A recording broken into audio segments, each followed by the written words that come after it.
Bonjour, bienvenue sur Bible 365. Nous sommes contents que vous soyez avec nous aujourd'hui, pour écouter la lecture du livre de Deutéronome chapitres 32, 33 et 34. Demain nous continuerons avec le livre de Josué.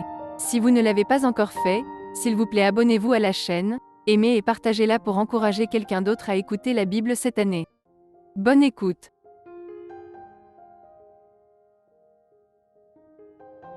Deutéronome, chapitre 32. Cieux, prêtez l'oreille, et je parlerai. Terre, écoute les paroles de ma bouche. Que mes instructions se répandent comme la pluie, que ma parole tombe comme la rosée, comme des ondées sur la verdure, comme des gouttes d'eau sur l'herbe. Car je proclamerai le nom de l'Éternel. Rendez gloire à notre Dieu. Il est le rocher. Ses œuvres sont parfaites, car toutes ses voies sont justes. C'est un Dieu fidèle et sans iniquité. Il est juste et droit. S'ils se sont corrompus, à lui n'est point la faute. La honte est à ses enfants, race fausse et perverse. Est-ce l'Éternel que vous en rendrez responsable, peuple insensé et dépourvu de sagesse? N'est-il pas ton Père, ton Créateur? N'est-ce pas lui qui t'a formé et qui t'a affermi? Rappelle à ton souvenir les anciens jours. Passe en revue les années, génération par génération. Interroge ton père, et il te l'apprendra, tes vieillards, et ils te le diront. Quand le Très-Haut donna un héritage aux nations, quand il sépara les enfants des hommes, il fixa les limites des peuples, d'après le nombre des enfants d'Israël, car la portion de l'Éternel, c'est son peuple. Jacob est la part de son héritage. Il l'a trouvé dans une contrée déserte, dans une solitude aux effroyables hurlements. Il l'a entouré, il en a pris soin. Il l'a gardé comme la prunelle de son œil, pareil à l'aigle qui éveille sa couvée, voltige sur ses petits, déploie ses ailes, les prend, les porte sur ses plumes. L'Éternel seul a conduit son peuple, et il n'y avait avec lui aucun dieu étranger. Il l'a fait monter sur les hauteurs du pays, et Israël a mangé les fruits des champs. Il lui a fait sucer le miel du rocher, l'huile qui sort du rocher le plus dur, la crème des vaches et le lait des brebis, avec la graisse des agneaux, des béliers de Basan et des boucs, avec la fleur du froment. Et tu as bu le sang du raisin, le vin. Israël est devenu gras, et il a regimbé. Tu es devenu gras, épais et replet. Et il a abandonné Dieu, son Créateur, il a méprisé le rocher de son salut, ils ont excité sa jalousie par des dieux étrangers, ils l'ont irrité par des abominations. Ils ont sacrifié à des idoles qui ne sont pas dieux, à des dieux qu'ils ne connaissaient point, nouveaux, venus depuis peu, et que vos pères n'avaient pas craint. Tu as abandonné le rocher qui t'a fait naître, et tu as oublié le Dieu qui t'a engendré. L'Éternel l'a vu, et il a été irrité, indigné contre ses fils et ses filles. Il a dit : je leur cacherai ma face, je verrai quelle sera leur fin. Car c'est une race perverse, ce sont des enfants infidèles. Ils ont excité ma jalousie par ce qui n'est point Dieu, ils m'ont irrité par leurs vaines idoles, et moi, j'exciterai leur jalousie par ce qui n'est point un peuple, je les irriterai par une nation insensée. Car le feu de ma colère s'est allumé, et il brûlera jusqu'au fond du séjour des morts. Il dévorera la terre et ses produits, il embrasera les fondements des montagnes. J'accumulerai sur eux les maux, j'épuiserai mes traits contre eux. Ils seront desséchés par la faim, consumés par la fièvre et par des maladies violentes. J'enverrai parmi eux la dent des bêtes féroces et le venin des serpents. Au dehors, on périra par l'épée, et au dedans, par d'effrayantes calamités. Il en sera du jeune homme comme de la jeune fille, de l'enfant à la mamelle comme du vieillard. Je voudrais dire, je les emporterai d'un souffle, je ferai disparaître leur mémoire d'entre les hommes. Mais je crains les insultes de l'ennemi, je crains que leurs adversaires ne se méprennent et qu'ils ne disent : notre main a été puissante, et ce n'est pas l'Éternel qui a fait toutes ces choses. C'est une nation qui a perdu le bon sens, et il n'y a point en eux d'intelligence. S'ils étaient sages, voici ce qu'ils comprendraient, et ils penseraient à ce qui leur arrivera. Comment un seul en poursuivrait-il 1000, et deux en mettraient-ils 10 000 en fuite, si leur rocher ne les avait vendus, si l'Éternel ne les avait livrés? Car leur rocher n'est pas comme notre rocher, nos ennemis en sont juges. Mais leur vigne est du plan de Sodome et du terroir de Gomorrhe. Leurs raisins sont des raisins empoisonnés, leurs grappes sont amères. Leur vin, c'est le venin des serpents, c'est le poison cruel des aspics. Cela n'est-il pas caché près de moi, scellé dans mes trésors? À moi la vengeance et la rétribution, quand leur pied chancellera. Car le jour de leur malheur est proche, et ce qui les attend ne tardera pas.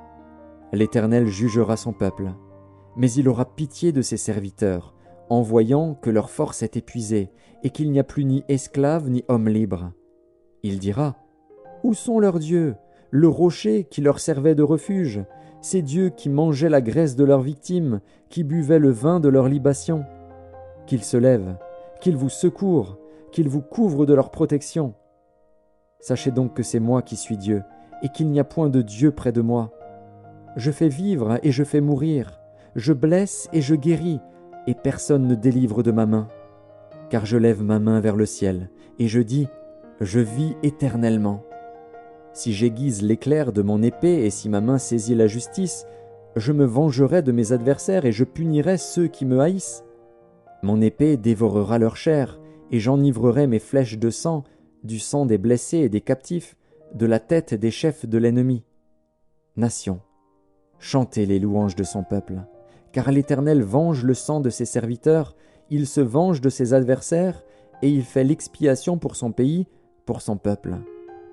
Moïse vint et prononça toutes les paroles de ce cantique en présence du peuple. Josué, fils de Nun, était avec lui. Lorsque Moïse eut achevé de prononcer toutes ces paroles devant tout Israël, il leur dit: Prenez à cœur toutes les paroles que je vous conjure aujourd'hui de recommander à vos enfants, afin qu'ils observent et mettent en pratique toutes les paroles de cette loi. Car ce n'est pas une chose sans importance pour vous, c'est votre vie, et c'est par là que vous prolongerez vos jours dans le pays dont vous aurez la possession, après avoir passé le Jourdain. Ce même jour, l'Éternel parla à Moïse et dit: Monte sur cette montagne d'Abarim, sur le mont Nebo, au pays de Moab, vis-à-vis de Jéricho, et regarde le pays de Canaan que je donne en propriété aux enfants d'Israël. Tu mourras sur la montagne où tu vas monter, et tu seras recueilli auprès de ton peuple, comme Aaron, ton frère, est mort sur la montagne de Hor et a été recueilli auprès de son peuple, parce que vous avez péché contre moi au milieu des enfants d'Israël, près des eaux de Mériba, à Kadès, dans le désert de Tsin, et que vous ne m'avez point sanctifié au milieu des enfants d'Israël. Tu verras le pays devant toi, mais tu n'entreras point dans le pays que je donne aux enfants d'Israël. Deutéronome, chapitre 33. Voici la bénédiction par laquelle Moïse, homme de Dieu, bénit les enfants d'Israël avant sa mort. Il dit: L'Éternel est venu du Sinaï, il s'est levé sur eux de Séhir, il a resplendi de la montagne de Paran, et il est sorti du milieu des saintes myriades. Il leur a de sa droite envoyé le feu de la loi. Oui, il aime les peuples. Tous ses saints sont dans ta main. Ils se sont tenus à tes pieds, ils ont reçu tes paroles. Moïse nous a donné la loi, héritage de l'assemblée de Jacob. Il était roi en Israël, quand s'assemblaient les chefs du peuple et les tribus d'Israël. Que Ruben vive et qu'il ne meure point, et que ses hommes soient nombreux. Voici sur Juda ce qu'il dit. Écoute, ô Éternel, la voix de Juda, et ramène-le vers son peuple. Que ses mains soient puissantes, et que tu lui sois en aide contre ses ennemis. Sur Lévi il dit: Les Tumim et les Urim ont été confiés à l'homme saint, que tu as tenté à Massa, et avec qui tu as contesté aux eaux de Mériba. Lévi dit de son père et de sa mère: Je ne les ai point vus. Il ne distingue point ses frères, il ne connaît point ses enfants, car ils observent ta parole, et ils gardent ton alliance. Ils enseignent tes ordonnances à Jacob, et ta loi à Israël. Ils mettent l'encens sous tes narines, et l'holocauste sur ton autel. Bénis sa force, ô Éternel. agrée l'œuvre de ses mains, brise les reins de ses adversaires, et que ses ennemis ne se relèvent plus. Sur Benjamin, il dit, « C'est le bien-aimé de l'Éternel. Il habitera en sécurité auprès de lui. L'Éternel le couvrira toujours, et résidera entre ses épaules. » Sur Joseph, il dit, « Son pays recevra de l'Éternel, en signe de bénédiction, le meilleur don du ciel, la rosée, les meilleures eaux qui sont en bas, les meilleurs fruits du soleil, les meilleurs fruits de chaque mois, les meilleurs produits des antiques montagnes, les meilleurs produits des collines éternelles, les meilleurs produits de la terre et de ce qu'elle renferme. Que la grâce de celui qui apparut dans le buisson vienne sur la tête de Joseph, sur le sommet de la tête du prince de ses frères. De son taureau premier-né il a la majesté. Ses cornes sont les cornes du buffle. Avec elles il frappera tous les peuples, jusqu'aux extrémités de la terre. Elles sont les myriades d'Éphraïm, elles sont les milliers de Manassé.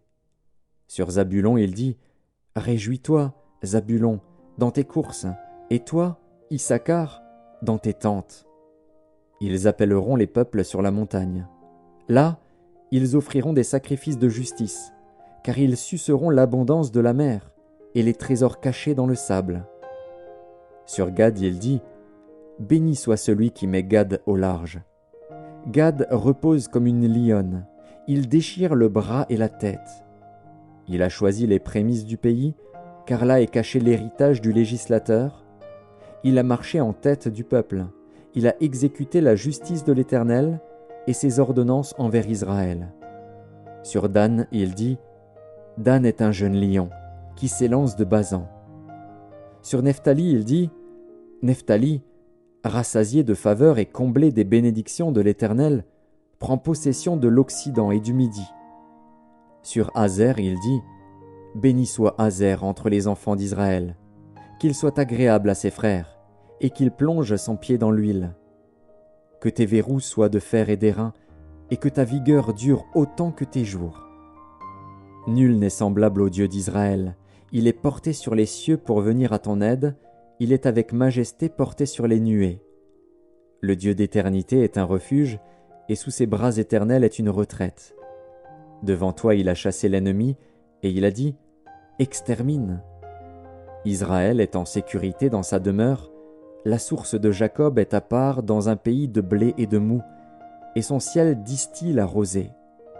Que tu es heureux, Israël! Qui est comme toi, un peuple sauvé par l'Éternel, le bouclier de ton secours et l'épée de ta gloire? Tes ennemis feront défaut devant toi, et tu fouleras leurs lieux élevés. Deutéronome, chapitre 34. Moïse monta des plaines de Moab sur le mont Nebo, au sommet du Pisga, vis-à-vis de Jéricho. Et l'Éternel lui fit voir tout le pays. Galaad jusqu'à Dan, tout Nephtali, le pays d'Éphraïm et de Manassé, tout le pays de Juda jusqu'à la mer occidentale, le Midi, les environs du Jourdain, la vallée de Jéricho, la ville des palmiers, jusqu'à Tsoar. L'Éternel lui dit, « C'est là le pays que j'ai juré de donner à Abraham, à Isaac et à Jacob en disant, « Je le donnerai à ta postérité. » Je te l'ai fait voir de tes yeux, mais tu n'y entreras point. Moïse, serviteur de l'Éternel, mourut là, dans le pays de Moab, selon l'ordre de l'Éternel. Et l'Éternel l'enterra dans la vallée, au pays de Moab, vis-à-vis de Beth-Péor. Personne n'a connu son sépulcre jusqu'à ce jour. Moïse était âgé de 120 ans lorsqu'il mourut. Sa vue n'était point affaiblie, et sa vigueur n'était point passée. Les enfants d'Israël pleurèrent Moïse pendant 30 jours dans les plaines de Moab. Et ces jours de pleurs et de deuil sur Moïse arrivèrent à leur terme.